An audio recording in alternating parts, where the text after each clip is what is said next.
La Chine compte actuellement 1,45 milliard d'habitants. L'Inde, quant à elle, c'est également environ 1,4 milliard. À deux, ça fait donc près de 3 milliards d'habitants, ce qui représente un total vraiment énorme de 35% de la population mondiale. Cependant, quand on regarde leur territoire, bien que très vaste, ils sont loin de représenter 35% de la surface terrestre du globe. La Chine fait 9,587 millions de kilomètres carrés et l'Inde c'est 3,287 millions. La surface habitable de la Terre c'est 134 millions de kilomètres carrés et le territoire de la Chine et de l'Inde représente donc un peu moins de 10% de la surface de la Terre. Quand on regarde l'évolution de la population des 5 pays les plus peuplés actuellement, on a l'impression que la croissance démographique de la Chine et de l'Inde est bien supérieure à celle du Pakistan, des États-Unis ou de l'Indonésie. Cependant, quand on regarde un peu, on se rend compte que ces pays ont une croissance qui ne corrèle pas vraiment avec leur classement en population. Aujourd'hui, si on prend les chiffres de 1920 jusqu'à 2020, on voit que la population chinoise a augmenté de 202% en 100 ans, passant de 456 millions à 1,4 milliard d'habitants. Mais pour les États-Unis, l'augmentation est sensiblement la même. On passe de 106 millions à 331 millions, ce qui fait environ plus 210%. On peut maintenant regarder l'Inde, qui a l'air d'avoir une population qui a évolué plus vite que celle de la Chine. Elle passe de 251 millions d'habitants à 1,4 milliard aujourd'hui, ça fait une augmentation de 443%. Mais encore une fois, rien d'exceptionnel, quand on compare avec le Pakistan ou l'Indonésie, qui ont même une augmentation similaire. En réalité, ce qui fait la différence entre la Chine, l'Inde et les autres, c'est la population de départ.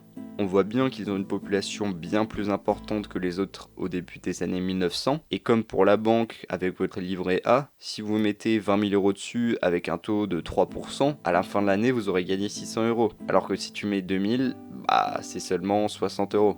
Bref. Il faut donc expliquer pourquoi et comment la Chine et l'Inde ont réussi à avoir une population si importante à la base. Bien que le territoire de la Chine et de l'Inde représente 10% du total, ce qui n'est pas vraiment proportionnel à leur nombre d'habitants, ce facteur reste important. Plus un pays est grand, plus il est possible d'accueillir des gens, et en général, plus il y a de terre pour permettre de l'agriculture. Ainsi, la Chine, qui est 4e pays le plus grand, et l'Inde le 7e, sont clairement dans de bonnes dispositions. D'autant plus que la Chine est le 4e pays avec le plus de terres arables, avec 119 millions d'hectares, et l'Inde le 2e avec 151 millions. Ce qui est également important en Chine, c'est son climat, qui est assez favorable aux hommes, mais également sa géographie, avec de vastes plaines favorables à l'agriculture, mais également de nombreux cours d'eau qui permettaient aux Chinois de se ravitailler, mais également d'irriguer leurs champs et de commencer à construire très tôt des rizières très organisées avec un système d'irrigation sophistiqué, ce qui leur a permis d'avoir une pérennité relative au niveau alimentaire.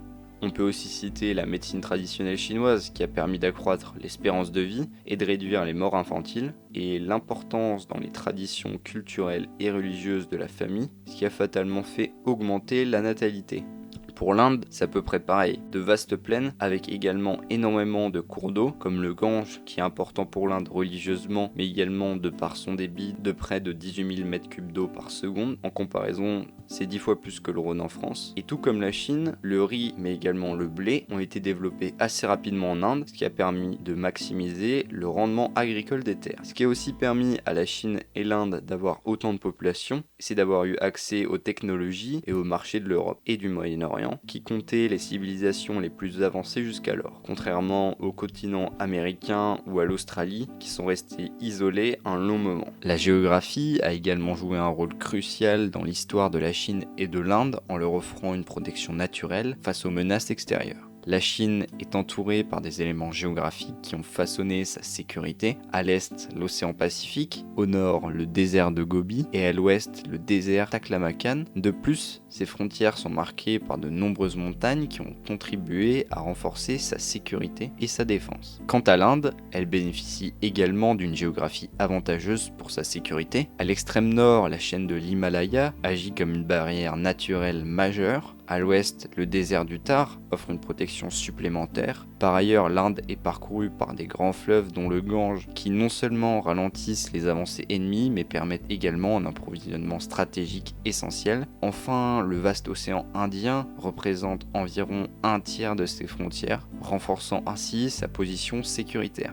Ces aspects géographiques ont joué un rôle clé dans l'histoire et la défense de ces deux grandes nations. Même si ça n'a pas empêché l'Inde et la Chine de devoir faire la guerre, on va dire que ça les a tout de même bien limités, et même si au cours de l'histoire, ils ont connu, tout comme l'Europe, des guerres ou des épidémies qu'ils ont ravagées, leur population était bien plus importante. On estime la population des deux États combinés à près de 100 millions d'habitants à deux, ce qui était près de 50% de la population mondiale pendant très longtemps. Donc 1 million de morts en Europe, par exemple, était bien plus impactant qu'1 million de morts en Chine. Pour finir, on peut aussi ajouter que l'Inde et la Chine ont des histoires assez anciennes et que les pays ont été historiquement assez stables, ce qui offrait aux populations un bon développement dans de nombreux domaines. Ah, et aussi, j'ai omis de parler de la politique de l'enfant unique en Chine, car même si ça a ralenti la croissance démographique de la Chine, celle-ci comptait déjà 1 milliard d'habitants et donc c'était un peu tard. En conclusion, la Chine et l'Inde sont aujourd'hui des pays extrêmement peuplés, notamment grâce à une stabilité politique et une géographie propice à l'évolution. Cependant, il convient de noter que d'autres pays comme le Nigeria ou le Pakistan pourraient dans les décennies suivantes concurrencer la Chine et l'Inde au niveau de leur population grâce à leur forte croissance démographique qui se perpétue au cours des années.